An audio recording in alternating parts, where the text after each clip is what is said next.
ॐ शुक्लाम्बरधरं विष्णुं शशिवर्णं चतुर्भुजं प्रसन्नवदनं ध्यायेत् सर्वविघ्नोपशान्तये। ॐ अस्य श्रीबालकाण्डमहामन्त्रस्य ऋष्यशृङ्गऋषिः अनुष्टुप्छन्दः दाशरथिः परमात्मा देवता रामबीजं नमः शक्तिः रामायेति कीलकं श्रीरामप्रीत्यर्थे बालकाण्डपारायणे विनियोगः। ॐ ऋष्यशृङ्गऋषये नमः शिरसि, ॐ अनुष्टुप्छन्दसे नमः मुखे, ॐ दाशरथि परमात्मदेवतायै नमः हृदि, ॐ रामबीजाय नमः गुह्ये, ॐ नमः शक्तये नमः पादयोः, ॐ रामाय कीलकाय नमः सर्वाङ्गे, ॐ सुप्रसन्नाय अङ्गुष्ठाभ्यां नमः, ॐ शान्तमनसे तर्जनीभ्यां नमः, ॐ सत्यसन्धाय मध्यमाभ्यां नमः, ॐ जितेन्द्रियाय अनामिकाभ्यां नमः, ॐ धर्मज्ञाय नयसारज्ञाय कनिष्ठिकाभ्यां नमः, ॐ राज्ञे दाशरथये जयिने करतलकरपृष्ठाभ्यां नमः। श्रीराममाश्रितजनामरभूरुहेशम् आनन्दशुद्धम् अखिलाम् अरविन्दताङ्घ्रिं सीताङ्गनासुमिलितं सततं सुमित्रा पुत्रान्वितं धृतधनुःशरमादिदेवम्। ॐ सुप्रसन्नः शान्तमनाः सत्यसन्धो जितेन्द्रियः धर्मज्ञो नयसारज्ञो राजा दाशरथिर्जयी। श्रीराम जय राम जय जय राम, श्रीराम जय राम जय जय राम, श्रीराम जय राम जय जय Ram.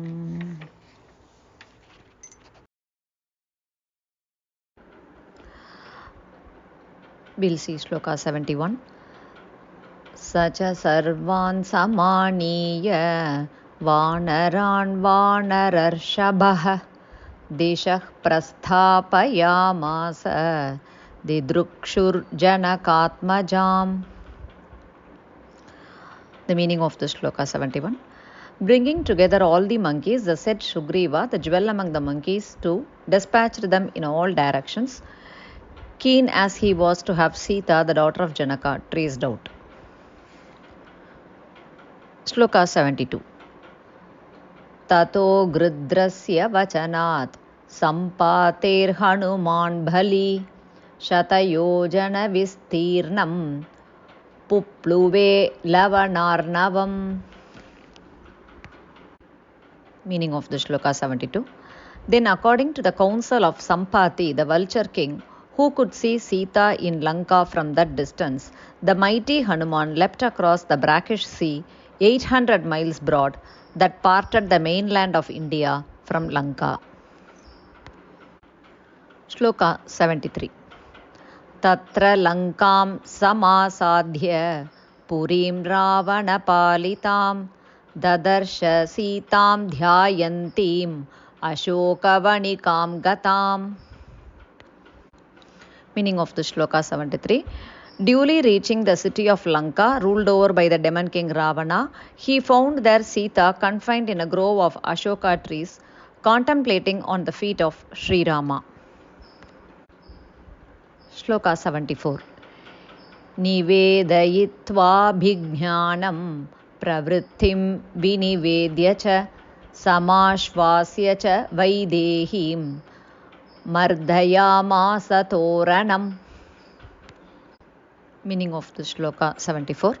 Presenting to her the souvenir in the shape of a signet ring handed over to him by Sri Rama, and relating the news about Sri Rama's alliance with Sugriva and the latter's installation on the throne of Kishkinda after Vali, his elder brother and mortal enemy, had been got rid of by Sri Rama, and having consoled the daughter of King Janaka with the assurance that her consort would shortly come and rescue her after disposing of the tyrannical Ravana, Hanuman demolished the outer gate of the orchard.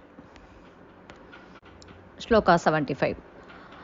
Panchasenagraghan hatva saptamantri sutanapi shuramaksham cha nishpishya grahanam samupagamat. Meaning of Shloka 75. Having made short work of 5 army commanders, Pingla, Netra and others, as also 7 sons of ministers, Jambumali and so on, and crushed the gallant Aksha, a son of Ravana, he allowed himself to be bound under the spell of a Brahmastra, or missile presided over by Brahma, the creator, and discharged by Ravana's heir apparent Meghanada. Shloka 76. Astre nonmuktamatmanam jnatva paita mahadvarat marshayan rakshasan viro yantrinastan yadruchaya. Meaning of the Shloka 76. Though knowing himself as released by the aforesaid missile in consequence of a boon granted by Brahma, to the effect that after undergoing bondage for about a couple of hours, the missile associated with his name being infallible, he would be rid of it, the hero Hanuman, who was keen to meet Ravana, deliberately bore with those ogres who carried him in bondage to Ravana. Shloka 77. Tato dhagdhva purim lankam mrite sitam cha maitilim ramaya priyamakhyatum punarayan mahakapihi. Meaning of the Shloka 77. Having set on fire the city of Lanka, bearing the abode of Sita, the princess of Mithila, alone, the great monkey Hanuman then came back by the same route to Kishkinda to break the delightful news of Sita having been found to Sri Rama. Shloka 78. So abhighamya mahatmanam krutva ramam pradakshinam nyavedayade meyatma drishta siteti tatvatah. Meaning of Shloka 78. Approaching the high-souled Rama and going round him clockwise as a mark of respect, Hanuman, who was possessed of infinite intelligence, submitted to him that Sita had been seen by him in reality. Shloka 79. Tatah sugriva sahito gatva tiram mahodadhehe samudram kshobayamasa sharairaditya samnibhaihi. The meaning of the Shloka 79. Moving to the shore of the Indian Ocean in the extreme south, accompanied by Sugriva, Sri Rama then shook the ocean to its lowest depths in Patala, the nethermost subterranean plain, by his arrows, glorious as the sun, on the latter refusing to allow passage to the army of monkeys that sought to march across it in order to reach Lanka in their bid to recover Sita. Shloka 80. Darshayamasa chatmanam samudrah saritam patihi samudravachanachaiva nalam setumakarayat. Meaning of the Shloka 80. At this ocean, the Lord of the rivers not only revealed himself in person to Sri Rama, but also apologized to him for his refractoriness, and only at the intercession of ocean, Sri Rama caused Nala to build a bridge across the sea. Here follows the conclusion shloka each day after reciting the verses from Ramayana.